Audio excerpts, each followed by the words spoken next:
Im September kannst du deinen Garten fürs nächste Frühjahr ruinieren. Und das Gemeine daran ist, jetzt sieht vieles sogar richtig ordentlich aus. Stauden abgeschnitten, Laub weg, noch einmal gedüngt. Perfekt, oder? Nicht unbedingt. Denn genau solche Entscheidungen können dir im März und April Probleme machen. Ich zeige dir 7 typische Septemberfehler und Nummer 6 kannst du im Frühjahr nicht einfach nachholen. Fehler Nummer 1: Du schneidest Stauden und Gräser radikal zurück. Im September juckt es vielen Gärtnern in den Fingern. Der Sonnenhut ist verblüht, die Fetthenne wird braun und die Ziergräser sehen auch nicht mehr ganz so aus wie auf dem Etikett im Gartencenter. Also, Schere raus. Einmal alles auf 5 cm. Bitte nicht. Viele gesunde Staudenstängel und Samenstände dürfen über Winter stehen bleiben. Sie geben dem Garten Struktur, bieten Insekten Rückzugsmöglichkeiten und können besonders mit Raureif sogar richtig schön aussehen. Auch bei vielen Ziergräsern ist Zurückhaltung angesagt.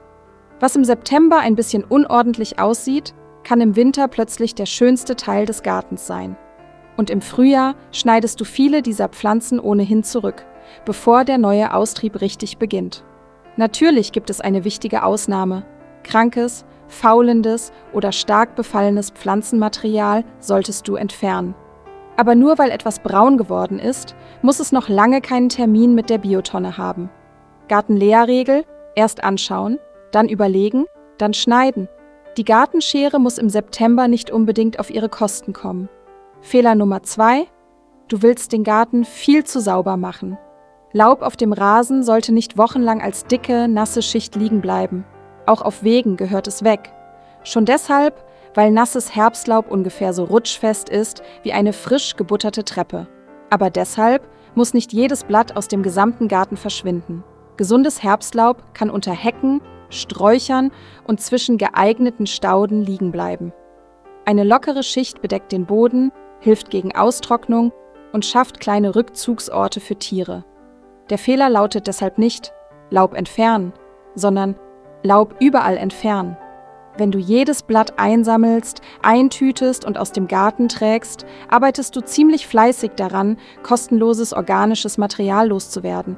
Das ist ungefähr so, als würdest du Brennholz kaufen und anschließend den eigenen Holzstapel entsorgen.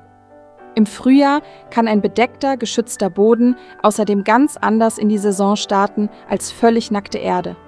Aber Achtung, jetzt kommt die wichtige Gegenregel.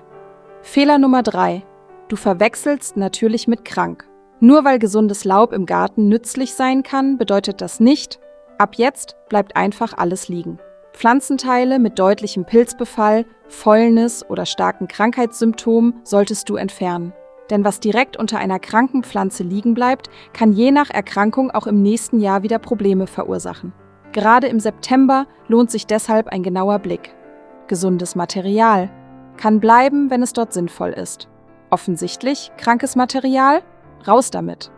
Diese Unterscheidung ist viel sinnvoller als die alte Gartenregel. Braun? Weg. Und bitte auch nicht ins andere Extrem verfallen. Wir wollen einen gesunden Garten, keinen Operationssaal. Fehler Nummer 4: Du düngst weiter wie im Sommer. Im Frühjahr wollen wir kräftigen Austrieb. Im September sieht die Sache anders aus. Wenn du jetzt noch großzügig stickstoffbetonten Dünger verteilst, kann das Pflanzen zu weichem, frischem Wachstum anregen. Und genau dieses junge Gewebe soll dann wenige Wochen später mit kalten Nächten und Frost zurechtkommen. Keine besonders clevere Vorbereitung. Bei normalen Stauden und Gehölzen heißt es deshalb jetzt nicht, noch einmal ordentlich füttern, damit sie stark in den Winter gehen. Mehr Dünger bedeutet nicht automatisch mehr Winterhärte. Wenn dein Rasen eine Herbstdüngung benötigt, ist das etwas anderes. Dafür gibt es spezielle Herbstdünger. Aber der restliche stickstoffreiche Sommerdünger aus dem Schuppen muss nicht noch schnell leer werden. Der steht da übrigens auch nächstes Frühjahr noch. Dünger hat keine Gefühle. Fehler Nummer 5: Du verschiebst das Pflanzen auf das Frühjahr. Der September ist nicht einfach nur der Anfang vom Gartenende. Er leitet eine der interessantesten Pflanzzeiten des ganzen Jahres ein. Vor allem ab Ende September und im weiteren Herbst können viele winterharte Stauden hervorragend gepflanzt werden. Auch für zahlreiche laubabwerfende Gehölze ist der Herbst eine gute Pflanzzeit. Die größte Sommerhitze ist vorbei. Der Boden ist häufig noch warm und bevor der Winter richtig beginnt, können Pflanzen bereits neue Wurzeln bilden. Der große Vorteil zeigt sich dann im Frühjahr.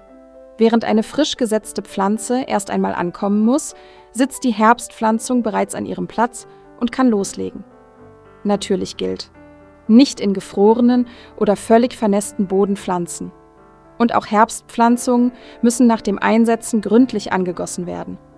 Aber wer jetzt sagt, das mache ich irgendwann im Frühjahr, verschenkt eine sehr gute Pflanzphase.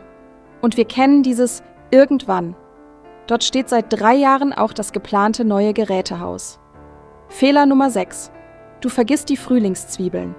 Jetzt kommt der Fehler, den du im Frühjahr besonders deutlich siehst. Oder besser gesagt, nicht siehst. Denn während beim Nachbarn Krokusse, Narzissen und Tulpen aus dem Boden kommen, ist dein Beet erstaunlich grün. Der Grund liegt Monate zurück. Viele klassische Frühlingsblüher werden im Herbst als Zwiebeln gesetzt.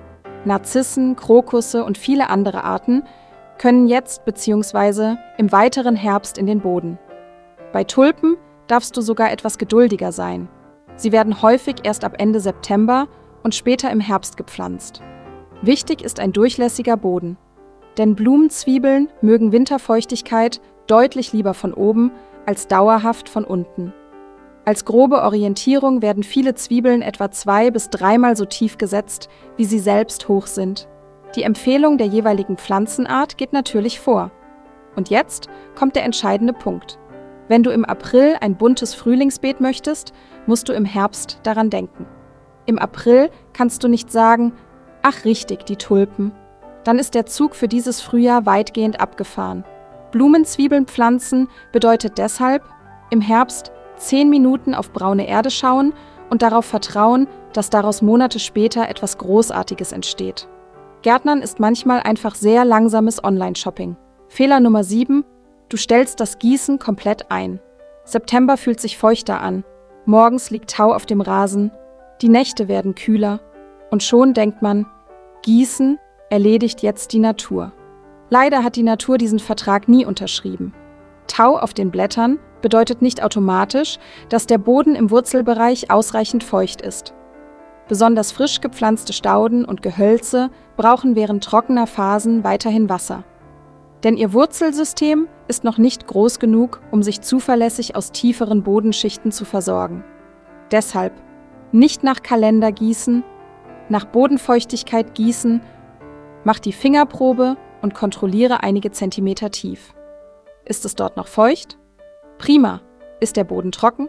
Dann lieber gründlich wässern, statt jeden Tag nur die obersten 2 Zentimeter anzufeuchten.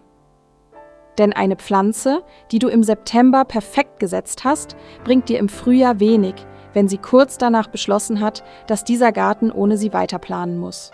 Der September ist also nicht der Monat, in dem dein Garten einfach langsam Feierabend macht. Er ist der Monat, in dem du bereits entscheidest, wie dein Garten im nächsten Frühjahr startet.